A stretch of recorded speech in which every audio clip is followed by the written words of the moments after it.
What's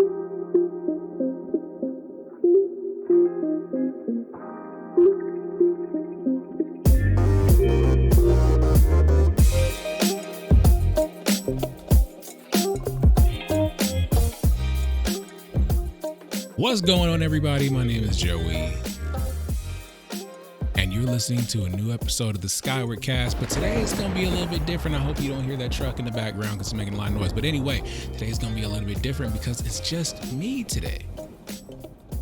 Long story short, scheduling conflict. Something happened today. I had to take care of some business, so I missed me and Delvin's usual time slot for us to record the Skyward cast. So I didn't want to leave y'all just hanging though, and we've been on a roll. So I decided, hey, it's too short notice to go and get somebody to host it with me.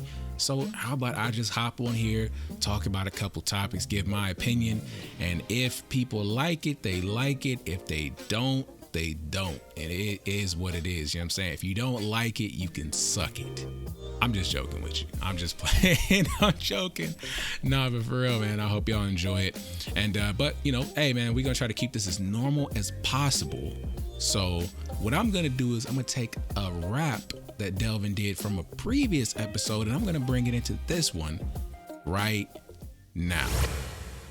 What's going on, man? My young sons fantasize of borrowing flows. Tell little shorty with the big mouth, the bank is closed. The symbol of my arm is off limits to challenges. Y'all hold the rusty swords. I swing the Excalibur. Ooh. Now you should know what that's from. No, I do not. Especially because you were kind of messing up the lyrics a little bit.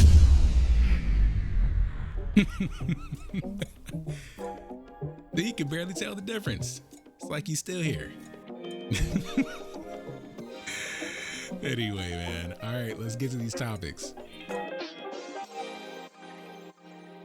All right, so the first topic I'm going to hit today is Yelp will be alerting users when a business has been accused of racist behavior. What do I think about that? I think it's a crazy slippery slope and you shouldn't do it. Now, somebody might say, hey, you're a black guy. Wouldn't you like to know when a business has been accused of racist behavior? And I say to that, you won't be able to know if someone is telling the truth. People lie every freaking day. And it's not just about, it's not just thinking about racism. I'm thinking about this because if it starts with racist alerts, then what about sexism alerts? Bigot alerts, right? Any type of alert saying that you have been accused of toxic behavior. You know how many people are super sensitive these days? Okay, what if this is seen as a success, and then they move it along to sexism and all these other things, right? So let's say I have a business in the future, and somebody comes in and we have a disagreement for whatever reason, and instead of it just being seen as a disagreement, this person says, "Oh, is this because I'm a woman?" And it's like, no, it's not because you're a woman. I think what you said was stupid, regardless of, whether you're a man or a woman. But of course, they'll still go to Yelp and decide, okay, yeah, we'll see about that. So they go on there and put a big old stamp on my business. Then you got a whole bunch of weirdo feminists outside with the pitchforks. It could turn into a big old problem real quick. And it wouldn't even be legit. It would just be because this person is an ass and they want to try to make me suffer. It's a very, very slippery slope, and I don't think they should do it. Whoever thought this was a good idea needs to just pack it up. No. Of course, let me know what you think about this trash. I mean, do you think this would be a good idea? If so, I mean, you're bugging too. So no. For real, if you think this is a good idea, let me know why or why it would be a bad idea. If you agree with me, then let me know. All right, let's hit another topic real quick. Okay, so the next topic is Apple had a presentation today. Of course, because we got the whole COVID thing going on, it wasn't live. Nobody could go down to the nice Apple space, UFO looking office. which is unfortunate. But hey, you got to do what you got to do. But today they made a couple announcements. They announced the new iPhone 12, which it looks really nice. I think it looks like the what is it? I think it's like the iPhone 5 that had that really cool sort of squared off edged look. So they brought that back, gave it a new screen update. You still got the nice little thing. What do you call that thing on the forehead of it? The notch. There we go. Okay, so they still got the notch on there, which it's whatever, man. People have gotten used to it.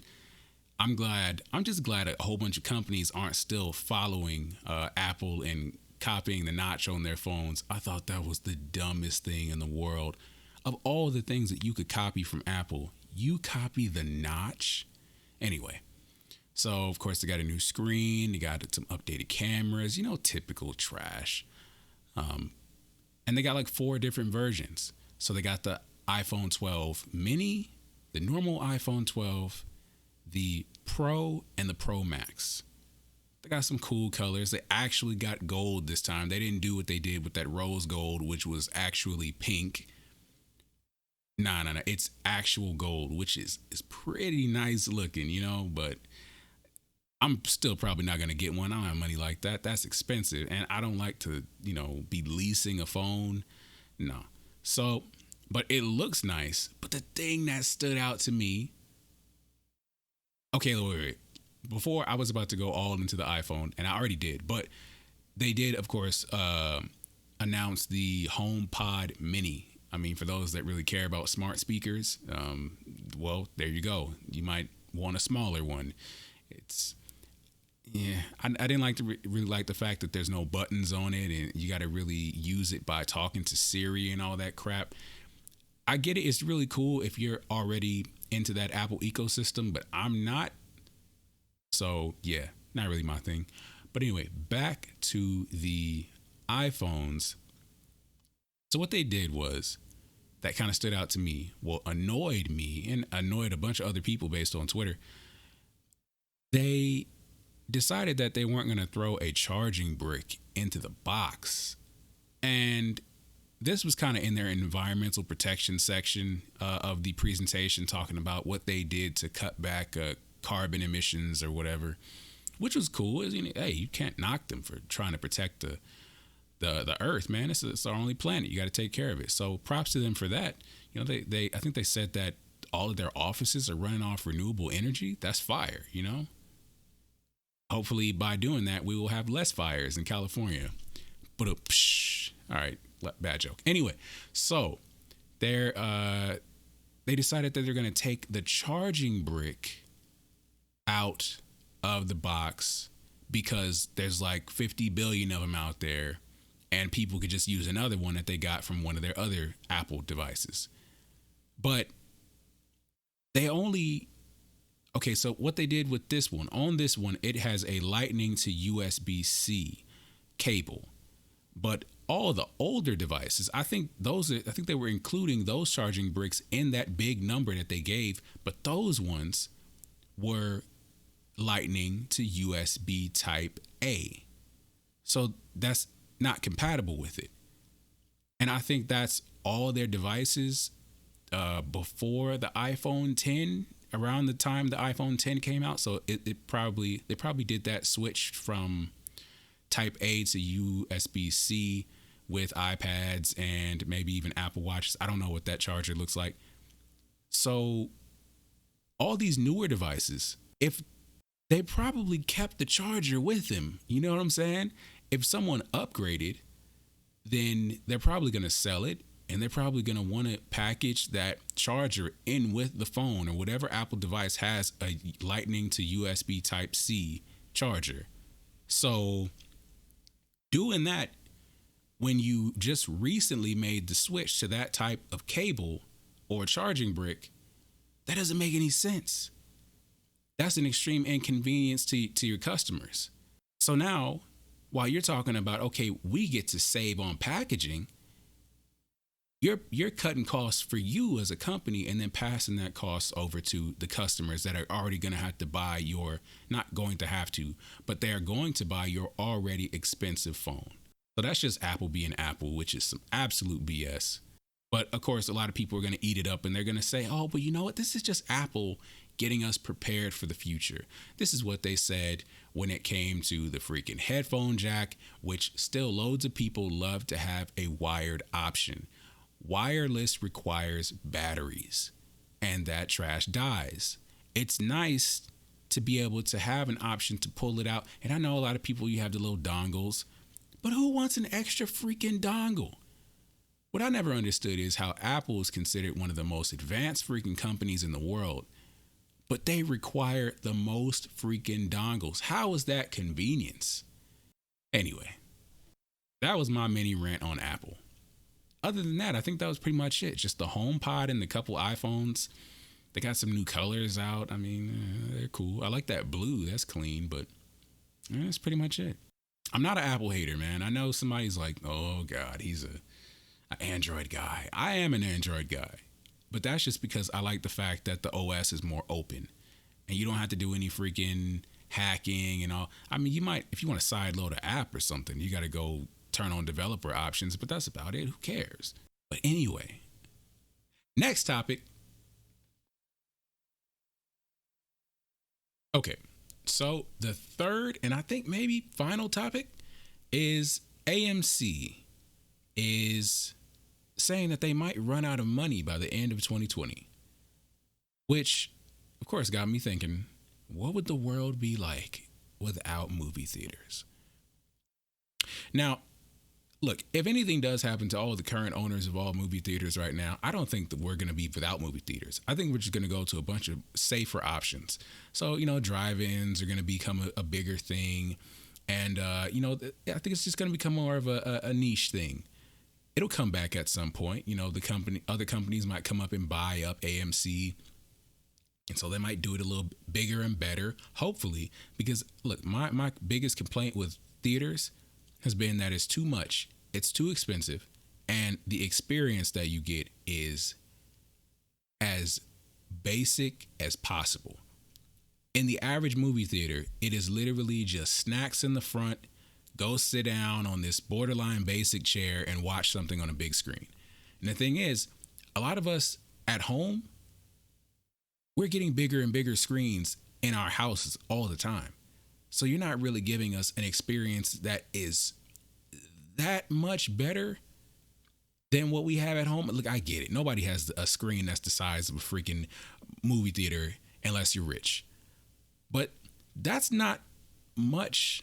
That's really not enough to justify going out of your home, being packed in a theater full of a bunch of people you don't know, and because look, I got some loud speakers right here. I got a pretty decent sized TV right here, and I can wait.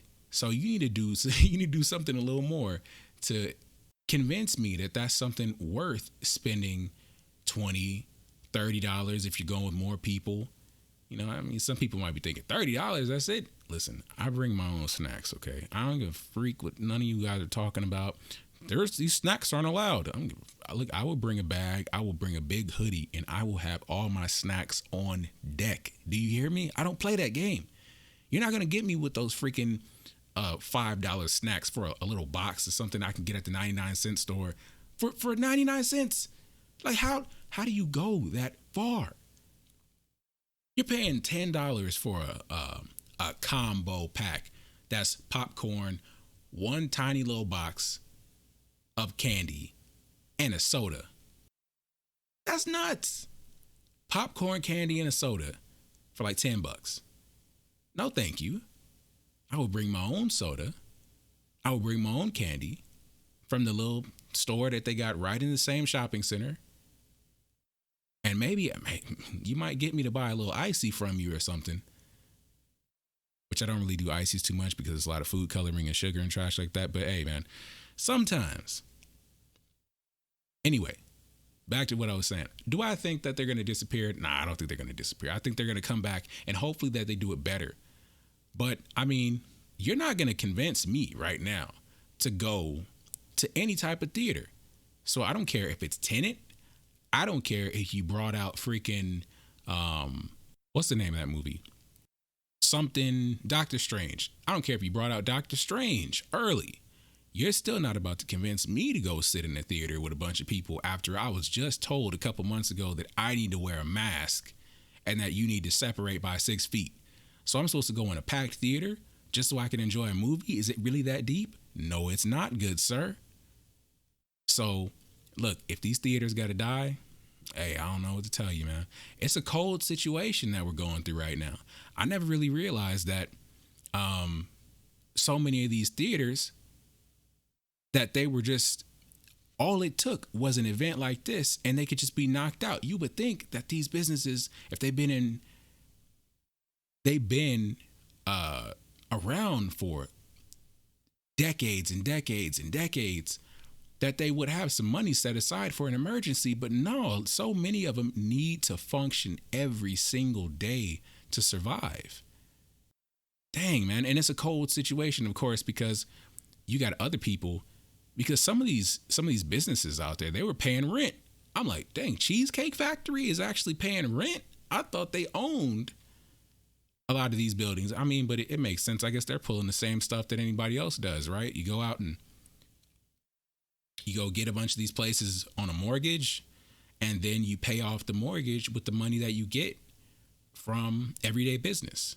So then as soon as everyday business stops, like, you just kind of up a creek. It was hilarious how some time back they were like, yeah, about that rent. Yeah, we're not paying. Which I totally understand. When you think they about to just go bankrupt trying to pay you your rent, it's a, freaking pandemic. You better calm yourself down. You better show some humanity. Everybody has to get paid, but understand this is not the time. Theaters, man. I don't know. Them theaters, a lot of them might go away for a while at least. I really think it's not going to be a permanent thing. I think they're just going to disappear for a bit. And then, because if they disappear for a while, a lot of that stuff is going to go to streaming. And so I think theaters will be more of a special event thing than it is now.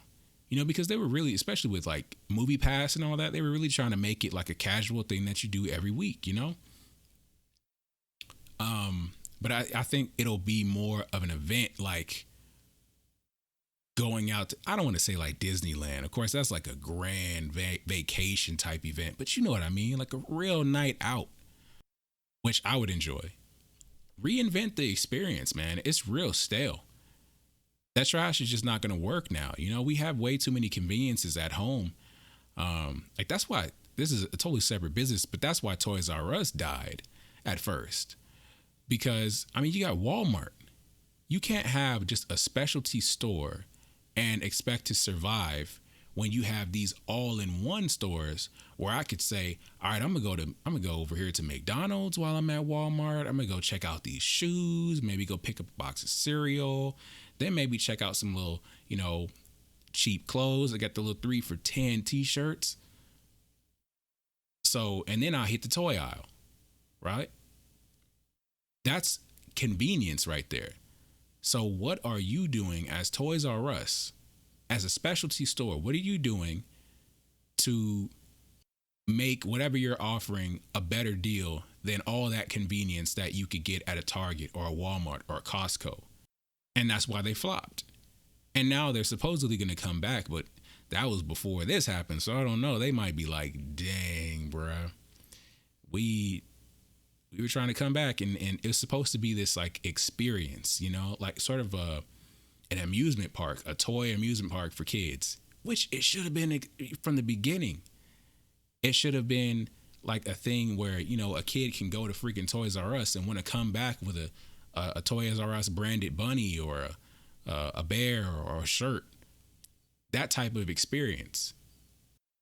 Stores got to change up, man. Things got to be reinvented. All this stuff, this really shook it up. Everything is coming home, man. People don't really have to go to your stores like they used to. So what are you doing to convince me to go to your physical stores? If most of your business is in actual physical stores and not online, what are you doing to convince me to get out of the comfort of my own home and not just sit here and wait for a box to show up at the front door? What are you doing to convince me that I don't need to wait? What are you doing? I said that wrong. What are you doing to convince me to get out of the comfort of my home and go into your theater instead of waiting for it to reach on demand or Blu-ray, etc.? I mean, I get it's like a cold experience to have to try to figure all that out during COVID, but hey, man, it is what it is. So theaters won't be going extinct. I know there's some people saying it's the end. No. It's definitely not the end. It's just a new beginning.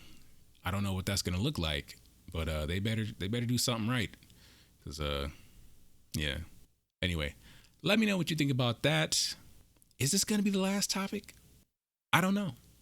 I might have one more topic in me. Hold on. All right. So you know what? I decide one more topic. What's it gonna hurt? Okay. Final topic is going to be PlayStation 5 and Xbox Series X. What do I think about these consoles? We talked about them before a little bit, just, previous updates. I think we just talked about the Series X on the episode before last, but just my ideas on the consoles in general, since they're about to release in like the next month. And what do I think about them? Do I feel like I'll be getting one anytime soon? Answer to that is no.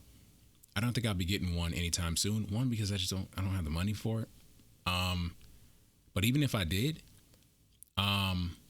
it's okay. Look, at first I thought we're just getting a bunch of new hardware, but where are the games? What do you have to justify it?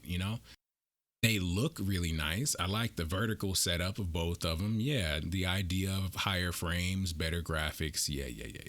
Okay. But I still wasn't sold. I thought this is kind of a mediocre launch. Usually before a new console generation starts, there's more hype. There's more of an energy about it that really has me hyped about this new experience. But especially with Xbox really being the Series X and Series S being a continuation of the experience that we have on Xbox One, it's not really seeming that different. And we're not really getting a good idea of what the PS5 is about to give us as far as UI and other console features.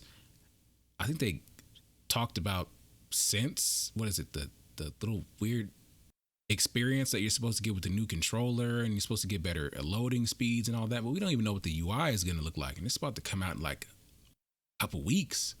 This is nuts, bruh. So my hype has been at a crazy low for these consoles. But what changed it, surprisingly, was that I started seeing the types of jumps and frame rates that we're going to be getting for current generation games, right? Which is funny because I see a whole bunch of people talking about, dang, man, this is the next generation consoles, and all we keep seeing is old games. Well, for someone like me that didn't play 98% of the games that came out this generation, that has me excited because I could possibly get to experience them for the first time in a way that most people didn't. I get to experience them at their best or close to it. Of course, PC is still most likely going to have the best experience, but that's a whole different situation. It's different. I mean, I saw Digital Foundry. They put up this video. It was showing Assassin's Creed Unity on Xbox Series X. And it was showing that for whatever reason, this version that they had on disc, right, when it first came out, that version has unlocked frame rates. But they patched it later on, I guess, to make the experience more stable. They probably wanted to run it with unlocked frame rates, but it was having so many bugs for so many people. when it first released, that I guess they were like, man, we just got to cut this to make it more stable. So they just capped it at 30 frames. And I think even then, people still weren't even getting that. They were dropping below 20 at some points in the game, which was odd because I got that game week 1 on PS4. And I didn't have all these issues. I didn't get those floating eyes and all those crazy frame rate drops. I thought it was a great game. Especially now, if you go look, you can go on cdkeys.com, go get that thing for like $2. I think on PS4 and Xbox One. So if you haven't, go on CD Keys right now. CD Keys is a crazy good site. I know some people are like, is this legit? Yes, it's legit. I bought from there multiple times. And of course, if you let me know before, you buy something, I can give you my little affiliate code anyway. But yeah, man, when I saw that, that was crazy because it was running not only at 60 or not at a solid 30, right? Upscaled or whatever. It actually wasn't upscaled. The unfortunate thing is because they did cap it, it is still running at the resolution that was on the original Xbox, which was 900p.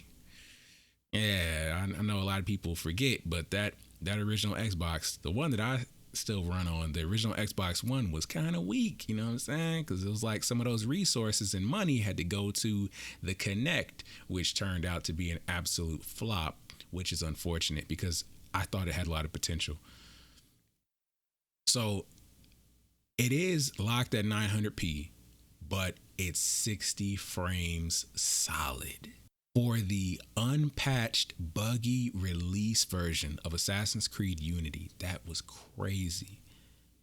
So that just got my mind just buzzing like, okay, well, what other games that I haven't experienced yet will just be amazing to experience for the first time on these new consoles before they release update patches to give them new textures and let them run at 4K and all that stuff.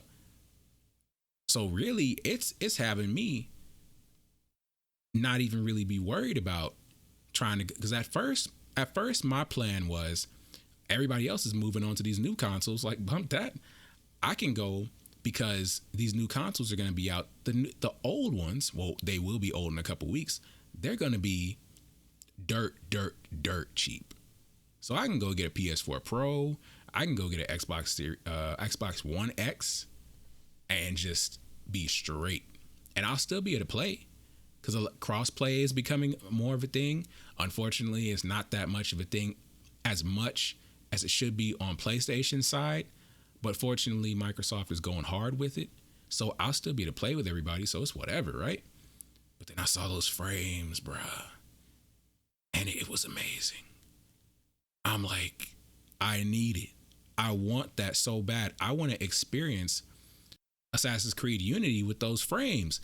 Jacked up part about it is you got to go get the disc version, which according to Digital Foundry is kind of rare now.